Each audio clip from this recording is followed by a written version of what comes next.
সুদ is equal to নিজের মায়ের সাথে সেক্স করা। আমার কাছে শোনেন, সুদ কাকে বলে?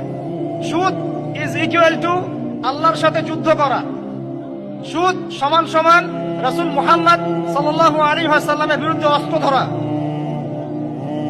সুদ সমান সমান নিজের মাকে বিয়ে করা। সুদ সমান সমান 36 বার জিনা করা, তাও 1 দিরহাম সুদ। 1 দিরহাম সুদ কোথায় আছে এগুলা? আমি কি আসমান থেকে কথাগুলো বললাম? সহিহ বুখারীর হাদিসে নবী সাল্লাল্লাহু আলাইহি ওয়াসাল্লাম বলেছেন, সুদের পাপের 70টা শাখা আছে। কয়টা ভাই? আরেকটা হাদিস পেয়েছিলাম, সেখানে আছে 73টা শাখা। কয়টা? যার সবচেয়ে নিচের শাখাটার নাম হলো নিজের মাকে বিয়ে করা।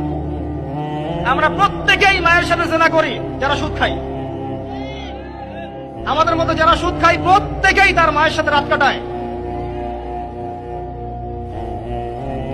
আর কিভাবে বললে কথাগুলো কানে যাবে, কোন কলবে আঘাত করবে আমার জানা নাই।